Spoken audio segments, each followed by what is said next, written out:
പുതിയ വണ്ടികൾ, കാണാൻ ഭംഗിയുള്ള വണ്ടികൾ, സൗകര്യങ്ങൾ, അതിന്റെ വൃത്തി, വെടിപ്പ്. ഒരു പ്ലാസ്റ്റിക് കുപ്പിയുടെ പേരിൽ ഒരു വഴക്കുണ്ടായാലും ഞാൻ ഇവിടെ കേരളത്തിൽ ഏതെങ്കിലും ഒരു വണ്ടിക്കകത്ത് നിന്ന് ഒരു പ്ലാസ്റ്റിക് കുപ്പിയോ മാലിന്യോ കാണിക്കാമോ? അതിനെതിരെ നെഗറ്റീവായും ആ പബ്ലിസിറ്റി വളരെ നന്നായി. മന്ത്രി മുട്ടുമടക്കിയോ ഗവൺമെന്റ് അന്ന് വീണോ അതൊന്നും ഒരു പ്രശ്നമല്ല. പക്ഷേ അതോടെ നമ്മൾ നന്നായി, നമ്മുടെ വണ്ടികളെല്ലാം വൃത്തിയായി. ഒരു പ്ലാസ്റ്റിക് കുപ്പിയോ ഒരു മാലിന്യോ നമ്മുടെ വണ്ടികളില്ലാതെ ശ്രദ്ധിക്കാൻ ഡ്രൈവർമാരും കണ്ടക്ടർമാരും തയ്യാറാകുന്നു. രാവിലെ വണ്ടി കഴുകി പൂജ ചെയ്ത് മാലയിട്ട് വണ്ടി ഓടിക്കുന്ന ഡ്രൈവർമാരും കണ്ടക്ടർമാരും. അത് ഈ പ്രസ്ഥാനത്തിന് അഭിമാനമാണ്. ആ ചെയ്യുന്ന ജോലിയെ ദൈവതുല്യമായി കാണുന്ന അത്തരം ജീവനക്കാരെ ഈ പ്രസ്ഥാനത്തിന് അഭിമാനമാണ്. ഞങ്ങളുടെ 95% മാധ്യമ പ്രവർത്തകരുടെ ബഡ്ജറ്റ് ടൂറിസത്തിന്റെ വിജയം എന്താണ്? ആ വണ്ടിയിൽ പോകുന്ന ഡ്രൈവറുടെയും ആ കോർഡിനേറ്ററുടെയും മാന്യമായ പെരുമാറ്റം. അസൗകര്യങ്ങളില്ലാതെ യാത്രക്കാരെ കൊണ്ടുപോയിട്ട് വരുന്ന ആളുകൾ. സുരക്ഷ, ഞങ്ങളുടെ നാട്ടിലൊക്കെ ചില സഹോദരിമാരൊക്കെ പോകും, തനിച്ചാ പോന്നെ.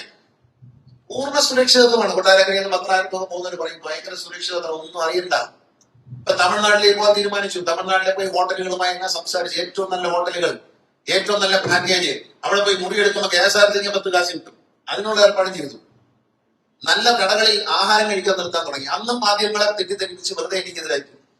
ഇപ്പൊ എല്ലായിടത്തും നല്ല ലേഡീസ്, നിങ്ങൾ യാത്ര ചെയ്യുന്നുണ്ടോ? ലേഡീസിന് ടോയ്ലറ്റ് 2, ജെന്റ്സിന് 2 ടോയ്ലറ്റ്, വൃത്തിയുള്ള അടുക്കള, ഡൈനിങ് ഹാള്, വണ്ടി പാർക്കാനുള്ള സൗകര്യം, ഇതെല്ലാം ഒരുക്കിയപ്പോൾ ഡ്രൈവർക്കും കണ്ടക്ടർക്കും ഫുഡ് ഫ്രീ. അത് മാത്രം മതി. KSRTC ഒരു 10 രൂപ മതി. പക്ഷേ യാത്രക്കാരെ എണ്ണം കൂടി കുടുംബസമേതം യാത്ര ചെയ്യാം KSRTC. കാരണം നല്ല സ്ഥലത്ത് നിർത്തും, സമയത്തിന് നിർത്തും, നല്ല ഫുഡ് വാങ്ങിച്ചു തരും. ഇതന്നെയാണ് കാരണം. KSRTC ജീവനക്കാരെ പെരുമാറ്റം കഴിഞ്ഞ ദിവസം കുഞ്ഞിന്റെ കൺസേൺ കറന്നുപോയതിനെ പറ്റി പറഞ്ഞു. ഞാനൊരു കാര്യം തീരുമാനിച്ചിട്ടുണ്ട്. ഇനി ഇത്ര നല്ല കാര്യങ്ങൾ ചെയ്യുന്നവരെ എന്റെ ഓഫീസിലേക്ക് വിളിച്ചിരുത്തി അവർക്ക് ഒരു മൊമെന്റോ കൊടുത്ത് അവർക്ക് ഒരു സർട്ടിഫിക്കറ്റ് കൊടുത്ത് ആദരിക്കാൻ തീരുമാനിച്ചു. ബഡ്ജറ്റ് ടൂറിസത്തിൽ നമ്മൾ പുതിയ പരിപാടി ഇന്ന് തുടങ്ങിയാണ്. Pilgrim tourism. കേരളത്തിനകത്തും പുറത്തുമുള്ള ക്ഷേത്രങ്ങൾ, പള്ളികൾ, മോസ്ക്, ഈ സ്ഥലങ്ങളിലേക്ക് സ്ഥിരമായി നമ്മൾ ടൂറിസം നമ്മളെ തമിഴ്നാട് ഗവൺമെന്റുമായിട്ട് ഞാൻ സംസാരിച്ചിട്ടുണ്ട്. എല്ലാ സൗകര്യങ്ങളും അവർ ചെയ്തു തരും. പെർമിറ്റിന്റെ പ്രശ്നമില്ല, ഒരു പ്രശ്നമില്ല.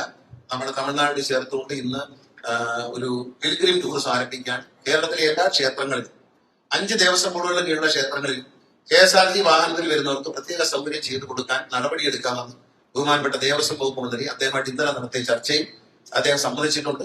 5 ദേവസ്വം ബോർഡിന്റെയും പ്രസിഡന്റുമാരെയും അദ്ദേഹത്തിന്റെ സാന്നിധ്യത്തിൽ ഞാൻ പ്രമോദ് ശങ്കറും പങ്കെടുത്തുകൊണ്ട് ഒരു യോഗം അടിയന്തരമായി അദ്ദേഹം ഒരാഴ്ചക്കുള്ളിൽ വിളിക്കാം എന്ന് സമ്മതിച്ചിട്ടുണ്ട്. അപ്പൊ നമ്മുടെ വണ്ടിയിൽ പോകുന്നവർക്ക് ഒരു പ്രത്യേക പരിഗണന, എത്ര തിരക്കുണ്ടെങ്കിലും നമുക്കൊരു പ്രത്യേക ക്യൂയുടെ പേരിൽ തൊഴുതു പോരാൻ പറ്റുന്ന ഒരു സൗകര്യം നമ്മൾ ഉണ്ടാക്കും.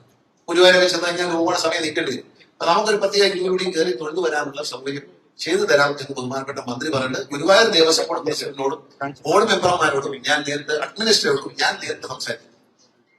ഈ തിരക്കിനിടയിൽ ശബരിമല ആയാലും ശരി, നമ്മുടെ വണ്ടികൾ വരുന്നവർക്കൊക്കെ സൗകര്യം പറഞ്ഞിട്ടുണ്ട്.